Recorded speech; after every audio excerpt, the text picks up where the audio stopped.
at 9 starts now. In my mind, I didn't know when, but I just know eventually that I would go back to the pulpit.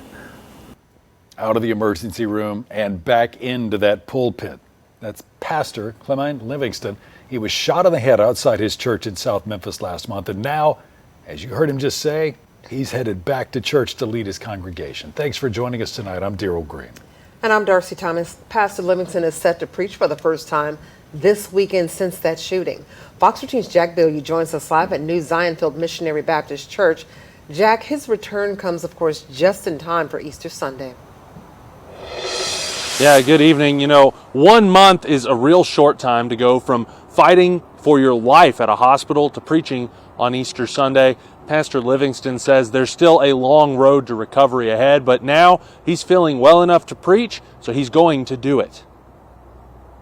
I believe in the scriptures where Paul said I could do all things through Christ who strengthened me. Strength and faith are what Pastor Clemmie Livingston credits with getting him back in the pulpit. He was shot while standing outside the front door of his church in late February by car thieves.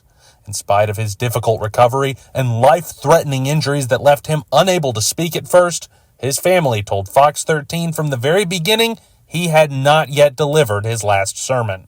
Those words will be proven true on Easter Sunday.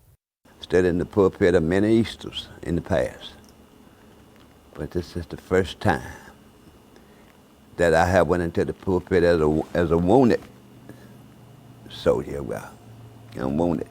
Livingston says he still has major medical operations ahead. First to repair his jaw, then plastic surgery. Those will likely make it difficult to speak and get around, so he's taking advantage of a narrow window to get back in front of his congregation and just in time for Christianity's holiest day. I prayed over it, and I feel like that I'm doing what God wants me to do. I'm capable of doing this.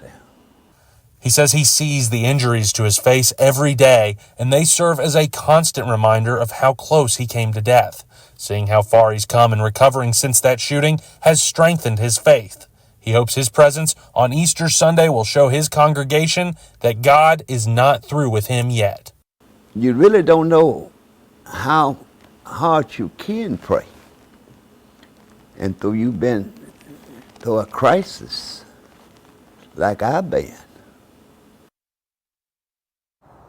There have not been any arrests in Livingston's case. Coming up for tonight at 10, I'm putting together his message to the people responsible for that shooting. Darcy? That is FOX13's Jack Bilyeu reporting live tonight. Thank you so much, Jack. New Zionfield Missionary Baptist Church is hosting a fundraiser to help pay for Pastor Livingston's medical bills, but also to celebrate the work he has done at this church. The event will be next Sunday, April 7th, starting at 3 in the afternoon at New Zionfield.